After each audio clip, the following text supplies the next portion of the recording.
Professor Jayashankar Telangana వ్యవసాయ విశ్వవిద్యాలయం వారు అందిస్తున్న వాతావరణ ఆధారిత వ్యవసాయ సూచనలను ఇప్పుడు తెలుసుకుందాం. హైదరాబాద్ వాతావరణ కేంద్రం వారు అందించిన సమాచారం ప్రకారం రాబోవు 5 రోజులు అక్కడక్కడా తేలికపాటి నుండి ఓ మోస్తరు వర్షాలు కురిసే అవకాశముంది. పగటి ఉష్ణోగ్రతలు 38 నుండి 43 డిగ్రీల సెల్సియస్ మధ్య మరియు రాత్రి ఉష్ణోగ్రతలు 24 నుండి 30 డిగ్రీల సెల్సియస్ మధ్య నమోదు కావచ్చు. 5 రోజులు తెలంగాణలోని పలు జిల్లాల్లో అక్కడక్కడా ఉరుములు, మెరుపులు, ఈదురుగాలులతో కూడిన వర్షాలు కురుస్తాయి. వేసవి దుక్కుల వలన భూమిలో నిద్రావస్థలో ఉండి పంటలపై చీడపీడలు కలిగించే పురుగులు, తెగుళ్లకు చెందిన వివిధ దశలు భూమిలో నుండి అవి బయటపడి అధిక ఉష్ణోగ్రతలకు చనిపోతాయి. బయటపడిన ప్యూపాలను, గుడ్లను పక్షులు తిని నాశనం చేస్తాయి. ఇలా పలు విధాల మేలు కలగడమే కాక భూమి గుల్లబారి నీటి నిల్వశక్తి పెరుగుతుంది. అందువల్ల అప్రమత్తంగా ఉండి వేసవి జల్లులను ఆసరాగా చేసుకుని వేసవి దుక్కులను చేసుకోవాలి. పండ్ల తోటల్లో వేసవి కాలంలో గుంటలు తీసి ఎండకు ఎండనివ్వాలి. దీనివలన నేలలో ఉన్న పురుగులు, వాటి గుడ్లు, తెగుళ్లను కలిగించే శిలీంధ్రాలు నశిస్తాయి. ఆ తరువాత పండ్ల మొక్కలు నాటుకోవడం మంచిది.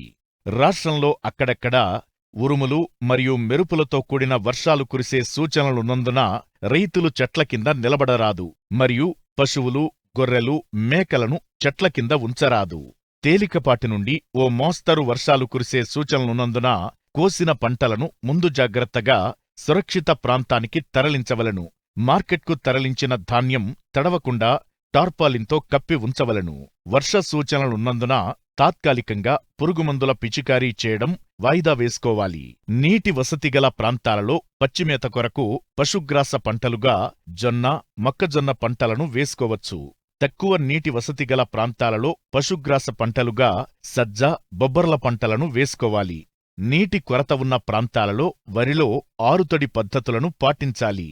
అధిక వర్షాలు కురిసిన ప్రాంతాలలో పొలం నుండి నీటిని తీసివేసిన తరువాత పంట త్వరగా కోలుకొనుటకు యూరియా 1% లేదా పొటాషియం నైట్రేట్ ద్రావణం 1% పంటపై పిచికారీ చెయ్యాలి.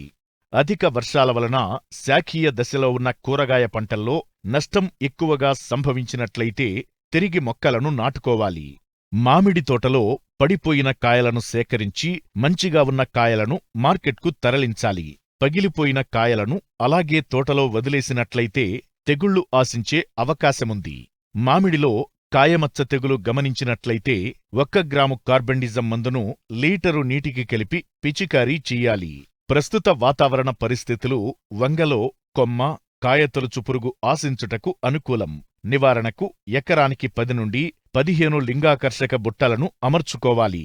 తలలను త్రుంచి 10,000 ppm వేప నూనెను 3 మిల్లీలీటర్లు లీటరు నీటికి కలిపి పిచికారీ చెయ్యాలి.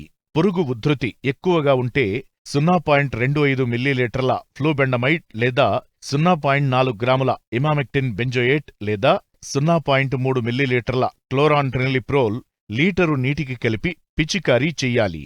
ప్రస్తుత వాతావరణ పరిస్థితులు మిరపలో తామర పురుగులు ఆశించుటకు అనుకూలం.